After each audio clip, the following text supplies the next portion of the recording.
What's up, y'all? Oh, I'm so sleepy. Thank God this shit is over. So we got our back-to-back out of the way. I don't know if we have another one of these trips to go. I think we're done now. I really hope so.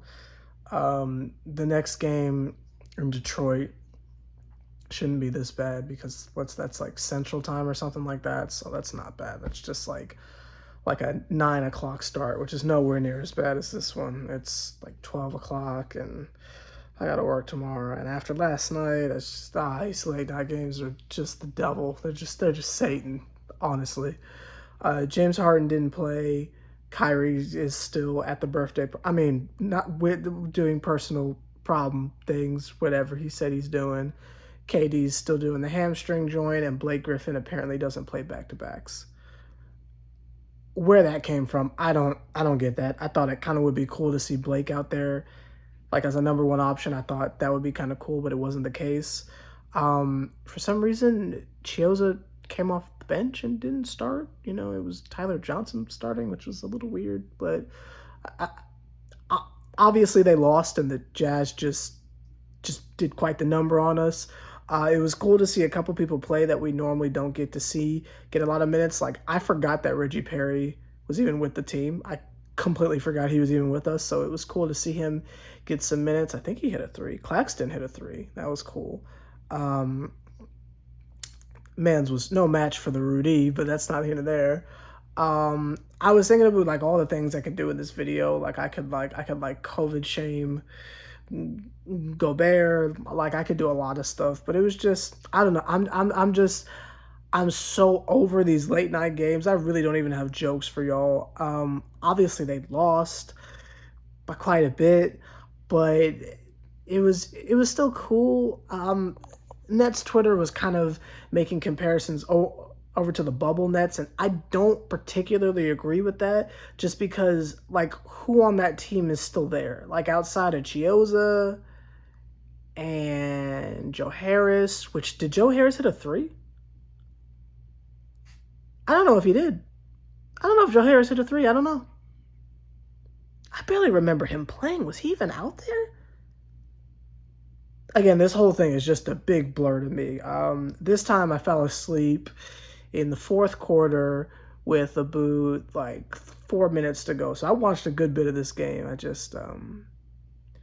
don't know, these late games. And again, I'm half asleep right now. I could honestly be asleep right now and that would be factual. Like this could be a dream. I don't even know. Like that's how tired I am right now. This could literally be a dream on some Inception type shit. So I guess when I wake up, I'll check my phone and see if I actually uploaded this or not.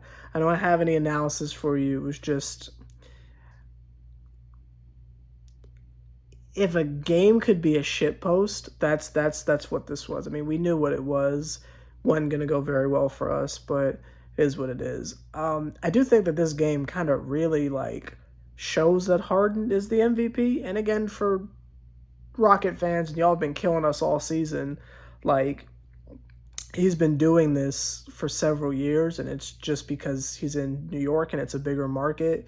People are taking notice, I guess, but with James Harden not being out there, I mean, it was just like super clear that he is the driving force of the team. Um, you saw him on the bench, you saw him hopping off the bench and talking to people and stuff.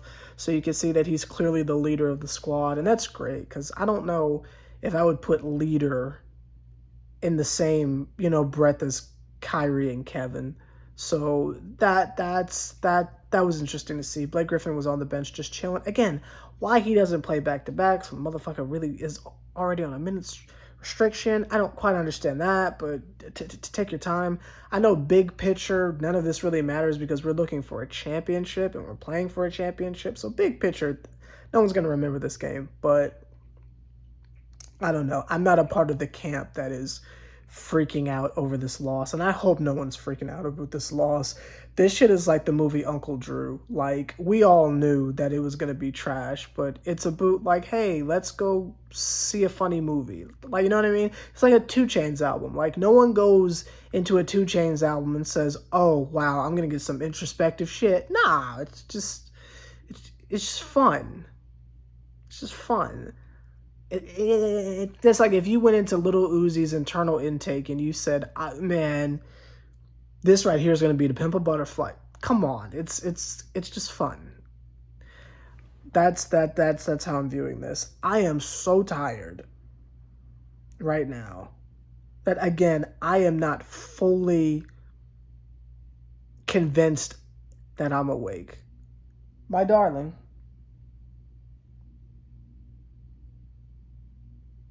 They doing a test. I forgot to put that.